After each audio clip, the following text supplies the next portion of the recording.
All right, guys, welcome back to the channel. Big Dog Brett. Welcome to BDB Sports. Thank you guys so much for tuning in. Today, we're going to be talking about the University of Georgia's schedule this year and my season prediction for it. So without any further to-do, let's jump into it. So Georgia, wow. I mean, this schedule is absolutely, let's just be honest, it's boring. Okay, this is probably the most boring schedule that we have had in many years. Just kind of ho-hum. What do you do with this? I mean, good. I mean, originally Georgia had scheduled Oklahoma, but apparently there was a problem. Somebody had an issue with Oklahoma coming into the SEC, and then there was a home and home, and I don't know. Anyway, it doesn't matter. Georgia could have played that game if they wanted to, but they didn't. At least that's what I think. So, yeah. Well, other than that, let's get into it. Fortunately, Georgia is playing some weaker teams here, kind of to get Carson Beck ramped up as a starter. He has had some mop-up duty over the past couple of years, or over the last year, but there really hasn't been any meaningful, incredibly depending on him performance necessary, in my opinion. So Georgia starts off with UT Martin. I mean, I don't know what you want me to say here. It's just UT Martin. I mean, Georgia is a 99% favorite. 99% favorite. I have no idea how bad this game is going to be. This game's going to be as bad as Kirby Smart wants it to be. It's as bad as he wants it to be. That's how bad it will be. I can tell you, if I'm UT Martin and I'm looking back and I'm seeing that Georgia, what they just did to TCU, I'm just praying to God I don't get embarrassed that bad. And of course, the very next game we play so that's a W. That's a win for Georgia, right? And by the way, feel free to tell me in the comment section if you think that I got this wrong. Now coming up the week after that, on September the 9th, is Ball State Cardinals. Again, this is not an elite team. I mean, last year they were 5-11 in the Mountain Atlantic Conference, or whatever conference they're in. And they're going to play Kentucky week 1 and they're going to play Georgia week 2. I mean, hats off to Ball State for actually scheduling that kind of opponent, those kind of opponents. But I mean, Georgia's a 99% favorite to win that game. I mean, what do you do with that? You can't. It's not like you can make that into a big to do. It's just not going to happen. It's just not going to happen. So, and by the way, so in Ball State has lost 4 out of its last 5 games as well. So it's not like this is a good team and they just expect Georgia to crush them. No, this is a team. This same team only has a 6% chance to beat Kentucky. So 99% doesn't tell the whole story, unfortunately. All right, then we roll into week 3, South Carolina. I think the first 4 games are home games for Georgia anyway. Then Georgia goes September 16th, Stanford Stadium, Dooley Field, to play the Carolina Gamecocks. They do bring Spencer Rattler back, who I think's in his 7th or 8th year there as well. Beamer Ball, apparently. Those guys are really excited because last year they absolutely beat the snot out of Tennessee. It was 63-38. And then the next week, which their rival is Clemson, and they edged that game out 31-30, and then they lost to Notre Dame by a touchdown. So the team is showing improvement for sure, but I think Georgia's just got their number. Carolina's only got a 4.7% chance to beat Georgia. So this is likely to be another thrashing as well. So now Georgia's rolling into week 4. Week 4, absolutely dangerous opponent here in UAB. Hold on. This schedule is so weak, it's making me sleepy. A little coffee there. UAB, I mean, what can you say about UAB that you haven't said about the first 3? Georgia, the slightly better chance with UAB than Ball State. They have a 1.5% chance to beat Georgia. This is a team that got absolutely blown out by LSU 41-10. This team struggles to do much really in the line of offense. Georgia's going to be just fine against this game. It's also a Sanford Stadium, as I mentioned. But so here we are, 4-0, 4-0, undefeated. Then we roll into Auburn. Now you may be thinking, well, it's Auburn. You know, traditionally Auburn it can be a tough place to play. And listen, these Auburn fans are not coming out for this game in a big way. They're not. Georgia has basically a 91% chance to win this game. Yeah, I get us in Jordan O'Hare. I get it. But it seems like all the miracles left Auburn, left the Plains whenever Gus Malzahn did. Now, as much as Auburn fans might say they're glad he's gone, they're telling you a lie. They wish he was there, because there were times whenever he would beat Georgia and Alabama in the same year. That hasn't been done since Gus Malzahn left. So they probably want to try and get that guy back on the phone. By the way, Georgia's a 17.5-point favorite in this game at Caesars right now. So if you're looking for a game to try and find a mistake for Georgia to make, maybe it's week 6 at Kentucky.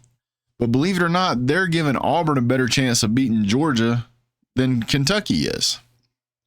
Kentucky's playing at Sanford Stadium. I mean, Georgia's playing a ton of home games this year.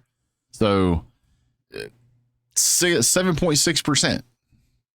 I mean, the Kentucky Wildcats most likely at this point will be the most physical football team Georgia has played all year. I'm 99% sure of that. They like to play physical. If you look back when Georgia played University of Kentucky last year, and the mid to late November, the game was 16-6. It doesn't matter that Georgia only scored 16 points. What matters is that Kentucky could only score 6. And Georgia's defense is not likely to backslide any further. As a matter of fact, some people are saying this may be the best Georgia defense we've ever seen. When you consider that they said that about 2 years ago, they said that was a generational team. I don't know how you would say, hey, Kentucky, it's going to knock off Georgia. Now, we said the same thing last year about Kent, same thing last year about Missouri, and those are obviously, misnomers, and that's why we play the games, because anybody can win on any given day. I get that. But when we're talking about which team really should win and the likelihood of winning, there's no contest here so far. None.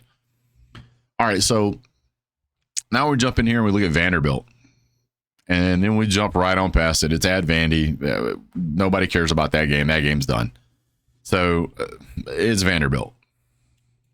I mean, the only thing about Vanderbilt has anything to do with the SEC is namesake only. They really maybe they do something in baseball or softball or pool or golf or what's that pickleball or something. I don't know, but it's not football. The Vanderbilt Commodores are not going to challenge Georgia. It's just not. They're just not. Yeah. So here we are, week 8. Let's see, 1, 2, 3, 4, 5, 6, 7. Week 8. Florida. It's not a home game. It's not an away game. This is a road game. Yes, I get it's in Jacksonville. It's the world's largest outdoor cocktail party. You can call it what you want to call it, but this game is played in Jacksonville. Now, that having been said, Kirby Smart, for whatever reason, man, he takes this game personally, man. He just does not, he does not let up on Florida. He does not like Florida. He's not going to let up on Florida. Billy Napier down there is trying to get that program turned around, but I'm going to be honest with you. This program, I don't know if circling the drain's the right word or what, but Anthony Richardson's gone. And they thought that was the best guy they had. By the time they played Georgia here, they will have lost to Utah. They will have likely lost to Tennessee, possibly lost to Kentucky. And if South Carolina puts together a game, South Carolina will beat them. And then Georgia. I mean, and then after that, they got LSU, and then a few games after that, they got Florida State. So Florida's got a gauntlet to run, but I don't really see any way that they're going to be able to do anything against Georgia. Anthony Richardson got drafted by the Colts, and I don't know if it's Jack Miller or who they've got that is going to be their quarterback, because they don't really have anybody on their team that can throw the ball, in my opinion. So they're going to be breaking in new players most of the year, I guess. But I guess that ESPN is giving them almost a 14% chance to beat Georgia. I think that's rather bold. I would probably give them about a 5% chance of beating Georgia, to be honest with you. They don't have the tools and they don't have the depth. Then we roll into Missouri. I should say Missouri rolls into Athens. Last year, this game was played in Missouri. This year, it's played in Athens. They're giving Missouri about a 6% chance of beating Georgia. First week in November. That's likely not going to happen either. Missouri lost 3 of their last 5 games. Kentucky beat them 21-17. They lost to Wake Forest, for goodness sake.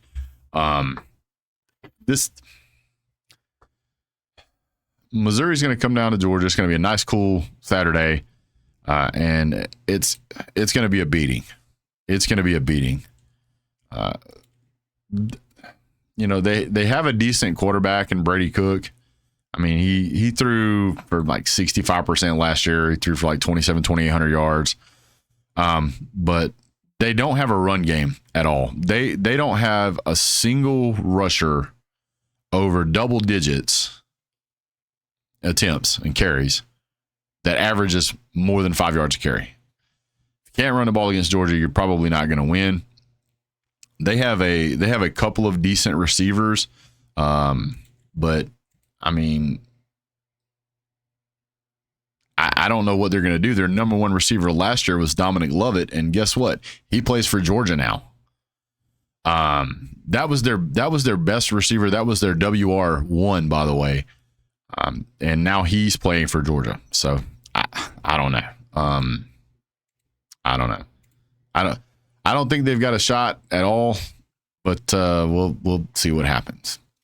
Now, there are a lot of people that are high on Ole Miss. Then Georgia rolls into the following week to play Ole Miss. And Ole Miss has an 11% chance, the best so far, at beating Georgia. However, Ole Miss has lost 4 out of their last 5 games. They lost to Texas Tech. They lost to Mississippi State. They lost to Arkansas. And they did lose to Alabama by less than a touchdown. That's what Alabama fans are going to tell you. That's what Ole Miss fans are going to tell you. Oh, we only lost by less than a touchdown. Yeah, well, you still lost. And you barely beat Texas A&M, a terrible Texas A&M, 31-8. You're coming to Athens. That place is going to be loud. This is our cross-division game. It's assigned every year. Ole Miss has, I mean, they at this point, they could be undefeated when they play Georgia. They really could. They could also have 3 losses. They really could. So by the time we get halfway through the season, we're going to have a pretty good idea of what we've got in Ole Miss. I don't know that Ole Miss has enough on defense to stop Georgia. I think their quarterback's name is Jackson Dart. He's a big kid. He's 6'2", 220. He can throw the ball around. He's got a big arm. And he averages a little over 60% completion rating. But you're going to have to do way better than that against Georgia's defense to stand a chance. So this is making me sick. It's making me sick. Then we come up to what is going to be Georgia's biggest game of the year. This is the one that everybody's going to have circled. It's going to be Georgia versus Tennessee. Now, Tennessee has a pretty easy schedule, in my opinion. The only hard game that they have is Alabama in week 6, I think it is. Might be week 7. Tennessee, I've got them in my top 10. I think they're a good team. I really do. But I also think that Georgia's got this offense figured out. I mean, Georgia is not going to have a problem shutting down this go fast, hurry up, ready. And like I said, Georgia has a really easy schedule. So when you look at Georgia's schedule, if they devote 2 periods or 1 period of practice to that hurry up offense that they like to run, it's not going to be a problem to prepare for that against UT Martin or Ball State or UAB or Vanderbilt or probably Missouri, any of those practices. They'll have plenty of time. They're probably not going to have to worry about too much about Auburn. So there's going to be plenty of time throughout the season to prepare for that hurry up offense. The question is what is Tennessee going to be able to do to rally against Georgia? What game-changing players do they have? They're starting a new quarterback, but by this time in the season, he should be well seated. But I just don't know that tactic that they have is going to work against Georgia. I just don't know that it's going to work. They do return their number 1 running back in Jalen Wright, which I like watching him. Jabari Smalls, another good running back. He's back. But what was that other guy's name? I think it was Dylan Sampson. Yeah, all those guys are back. And these are good running backs, guys. But you've got to run against Georgia. And that's going to be tough. The Georgia defense is stout. It's going to be one of the best in the country. Now, that Georgia-Tennessee game, which you're looking at, they're giving Tennessee a 22% chance of winning this game. 22. There's no 50-50. There's no 7. I mean, there's no 60-40. It's 78-22. That is the toughest opponent Georgia has all season in the regular season. Yes, Georgia Tech, we'll talk about you in just a second. But the real problem here is that there's nobody to test Georgia up until this point. And if Georgia, I don't even see a trap game in here for Georgia to stumble over. I mean, this is going to be just a cakewalk up until this point. Now, in years past, Georgia has scheduled tougher games. Clemson as an opener, Oregon as an opener. Georgia's not scared to play or schedule bigger teams. It's just this particular year, there's really not much here, guys. There's really not much here. Now, let's see here. 23, 30, 7. So there, and of course, there's the traditional bye week, which will be October the 21st before the Florida game. So Georgia will be preparing that week for Florida, Ole Miss, and Tennessee. And then you play Georgia Tech. What is the numbers on this? This has got to be insane. Yeah, 3.9%, less than 4% chance of beating Georgia. Now, I will say that last year during the regular season, the last game they played was against Georgia, and Georgia beat them 37-14. The game before that, they did beat UNC, who's going to be a good team. They got absolutely blown out by Florida State last year, though. They've lost as well. Georgia Tech has lost the last 3 out of their 5 games, and I'm pretty sure that by the time Georgia plays Georgia Tech might have 7 losses. I can see them losing to Louisville. I can see them losing to Ole Miss. I can see them losing to Wake Forest. I can see them losing to Miami. I could definitely see them losing to North Carolina and Clemson. Their season could be completely over before they anywhere get near close to talking with us. Georgia Tech head coach Brent Key, he says that he's getting tired of, or he's getting annoyed at hearing how much everybody loves Georgia football and not Georgia Tech. So he says he's got to do something about it. Well, it ain't happening this year, man. I don't know what to tell you. This is not a rivalry anymore, Brent. We appreciate the work that you're trying to do to make that place better. But unfortunately, there's just no saving that program right now, especially against the Georgia Bulldogs. They're just too dominant. The recruiting is extraordinarily strong. I don't know how you're going to stop them. So with that having been said, guys, you know, the moment that I say that Georgia's going to go 12-0, people are going to say, "Oh, you're just being a homer." I completely understand why people would say that, but I also would say that I don't see anything on the schedule that I can even say Georgia could lose this game. Maybe Tennessee because it's played in Neyland Stadium, but man, you're talking about just kind of throwing aside that Georgia lost a ton of players last year and went out there and went perfect. And the year before that, in the national championship. So when I look at this, I look at there's no competition, really. Now, I may eat those words later, but as of right now, I don't think anybody can look at it and go, oh, yeah, Vanderbilt's definitely going to beat Georgia. That's just not out there. Unless Georgia shoots himself in the foot. I mean, I want to say 11-1 really bad, but I don't know who I could pin that on. Maybe, I mean, if Georgia loses to a Florida but then beats Tennessee, Florida's likely to have several losses. Georgia would still go to the college football playoff. Georgia loses to Tennessee. It's very possible Tennessee would have additional losses. Georgia loses to Ole Miss because it's on the other side of the division. It wouldn't hurt Georgia. Georgia would still beat Tennessee, would still be the SEC East champion. I mean, there's a ton of scenarios here where even if Georgia loses a game, they still get into the college football playoff. So it is, do you want to say 11-1 or do you want to say 12-0? I think if you look at the schedule objectively, you cannot say that there's any challenges, at least on paper, for Georgia right now. So maybe that changes down the road, but we'll see. Not to mention the stuff that Georgia picked up in the transfer portal. It's going to be a very, very dominant Georgia team this year. So, I really I really appreciate you guys tuning in. Thanks so much for being here. Don't forget to hit like, subscribe, comment, because that definitely helps beat the algorithm. And we'll look forward to seeing you guys soon. Have a great day. God bless. Go Dogs.